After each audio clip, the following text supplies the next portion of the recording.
and welcome to my video. For today's topic, I am going to discuss the third philosophy, which is pragmatism.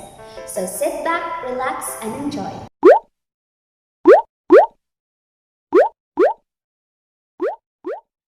Now, what is pragmatism? Pragmatism comes from the Greek word pragma, which means action, activity, or work. And in the world of philosophy, pragmatism is known as the philosophy of practical experiences. For an instance, you have a friend whose head is always in the clouds, always daydreaming and always thinking of things that may happen in the future or taking a risk. Mahilig mag-take risk. But this friend of yours, you cannot say that he is much of a pragmatist, because a pragmatic person or a pragmatist is a person who uses his practical thinking. He uses his experiences or practical experiences rather than the theories that he or she know. And a pragmatist is also a person who believes in the concept of change. And when you say concept of change, he believes that everything is subjective to change. All the things that we have, it includes the ideas, the knowledge that you have, your values, and so as your experiences is subjected to change. Now, how did we came up with this philosophy, or who are the people behind this philosophy? The proponents of pragmatism are Charles Sanders Peirce, William James, and John Dewey. So the first proponent that we have is Charles Sanders Peirce. So he is the main proponent of pragmatism, and he is the one who put illustrations with the use of scientific method. So for him, in order for us to determine the meaning or the value of a certain idea, we need to put it into practice. And whatever the consequence or the result of that idea, then that is the meaning of that idea, or that is the value of that idea. That is why he put emphasis on the use of scientific method, not only in our classroom but in other situations in our everyday life. The next proponent is William James. So for William James, an idea is true or it is real if it satisfies our curiosity. So for him, if that certain idea can be verified by experiences and we will be able to use it in our everyday life, then that idea is real. So that is how he viewed pragmatism. And the last proponent that we have is John Dewey. So I think we're all familiar with him. So John Dewey, as we all know, is the proponent of learning by doing, and he is also a pragmatist. So he is the one who promotes democracy in education, and for him it is important that we teachers or the people around the child should help the child develop skills from experiences that he or she has. And it is important also to teach the children to reflect critically on their experiences in order for us to mold them to become better individuals of our society. So that is how these three proponents views idea and the value of our experiences in our life. So in the end, they were able to come up with the philosophy of pragmatism. So for us to have a deeper understanding of what is pragmatism, let us connect it with the three branches of philosophy, which are metaphysics, epistemology, and axiology. First, let's have the metaphysics of pragmatism. So for a pragmatic person or for a pragmatist, reality is pluralistic, or there is no one reality. The only reality in our life is our experiences and our interaction with the environment. So in simple words, kung ano lang ang naka-experience ta, amo na siya ang makonsider na real kag acceptable. We actually have this kind of saying na you'll never know how it feels unless you'll experience it. Kisa nagahambal kita nga, I don't know how to do that because I have never done it before. Or sometimes we will say na mabati lang kuya sa aswang kung ako mismo makakita. Or if we have a friend na nag-ask advice sa aton and we don't know what to say because we don't know how he or she feels and we have never experienced that one. So, wala ka balo kung anong advice ang ihatag mo sa iya. This kind of situations or scenarios are actually example of a pragmatic view or pragmatism. You'll never know or you'll never understand how it feels unless you'll be on that situation. You don't know how to respond unless ikaw mismo na-agyan mo siya. And the moment that you will be able to experience it, or kung ikaw mismo na-agyan mo na siya, that's the time that you will know how to do or how to respond. So kung naagyan mo na ng amo na iyang situation, kabalo ka na maghatag advice, kabalo ka na mag-answer kung may mamangkot sa imo. So that is how the metaphysics of pragmatism work.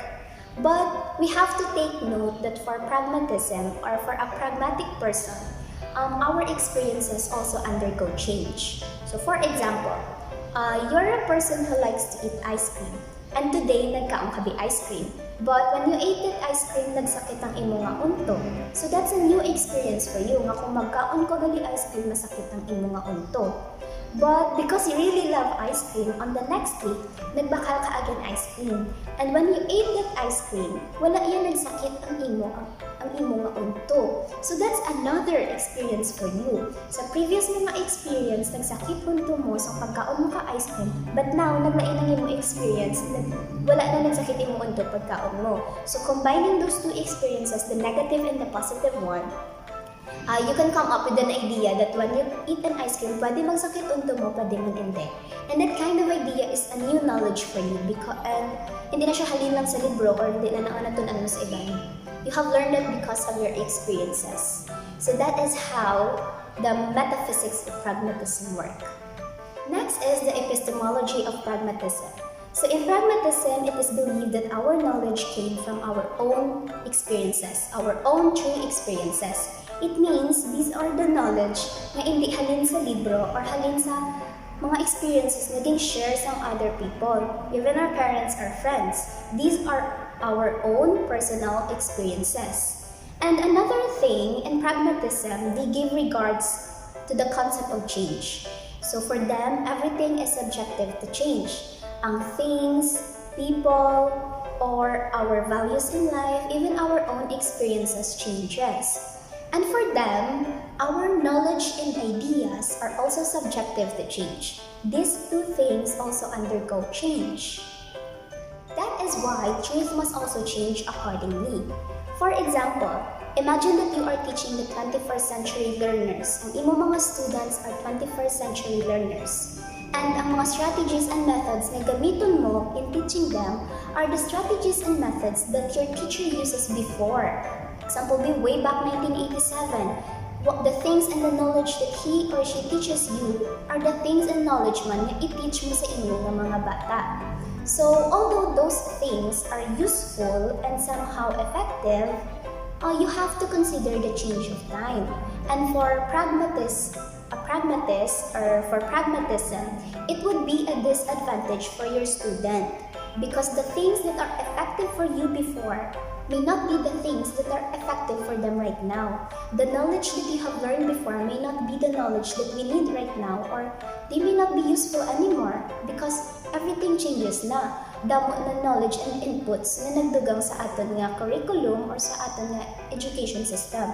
So if that's the way that you're going to teach them, imagine the things that they will learn. How are you going to prepare them if you are still using the traditional method of teaching? Another thing that the pragmatist view is that our reasoning skills or our ability to rationalize things is our chief instrument of knowledge. It is because this ability did not come from reading books or from the things that other people share to us, but because we're the one who experience it, so we can really prove its validity, the truth of that idea. So that's how pragmatism works, or that is the epistemology of pragmatism. So the last branch of philosophy is axiology, and the axiology of pragmatism believes that values are relative or situational. It is because values differ from one person to another because of their personal experiences.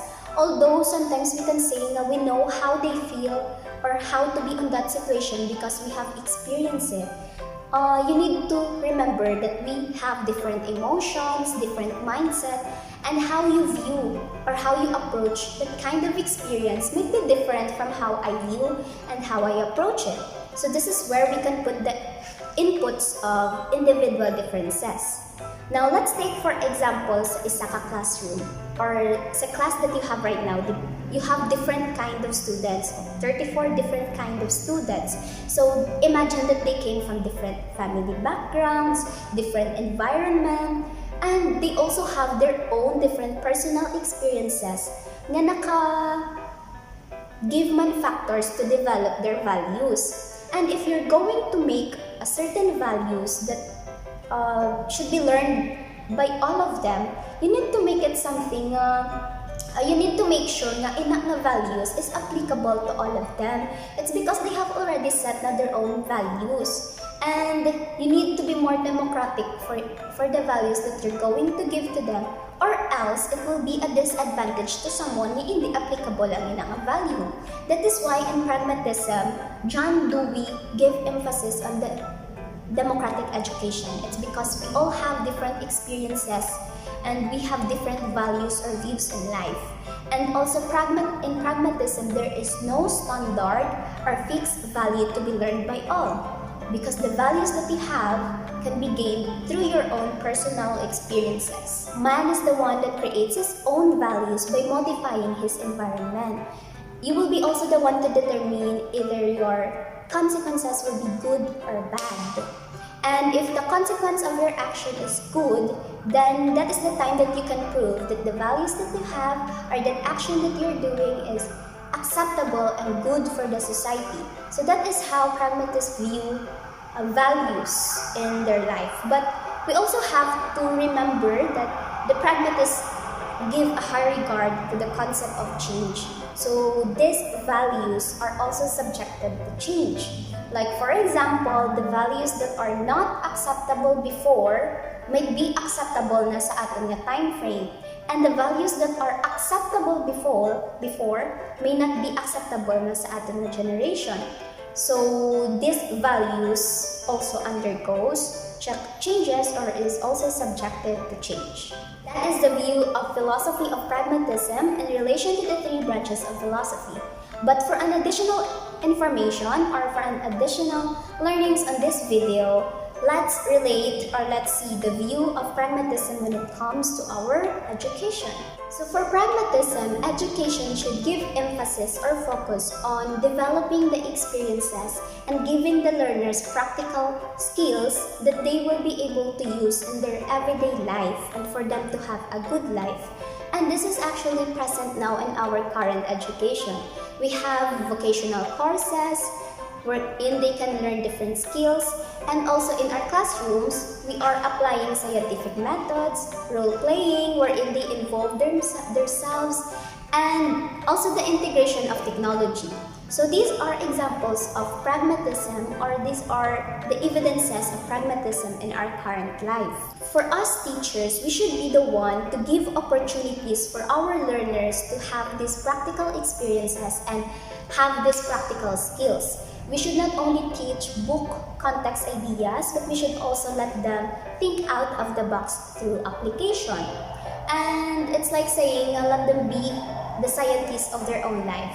Let them learn through their experiences. And whatever values or ideas that they get from their personal experiences, teachers should be the one to guide them on how they are going to use those kind of values.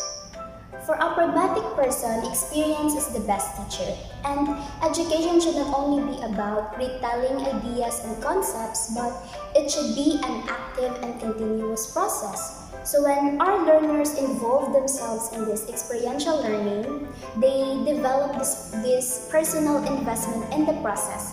And when they put their personal stake in the learning process, they will be able to understand the world around them and be truly educated. To end my video, I would like to leave a quote from one of the proponents of pragmatism, which is John Dewey. So, education is not a preparation for life, education is life itself. It is through education that we can help change the face of the world, and it is very important to mankind because aside from it opens door to a lot of opportunities, education is the one that helps us meditate the challenges that we face in our lives. So take it or leave it, education is a treasure, education is life. And that ends my video. Thank you for watching and I hope you enjoyed. Always keep safe and God bless. But going to college is not the same as getting an education, though the two are often confused.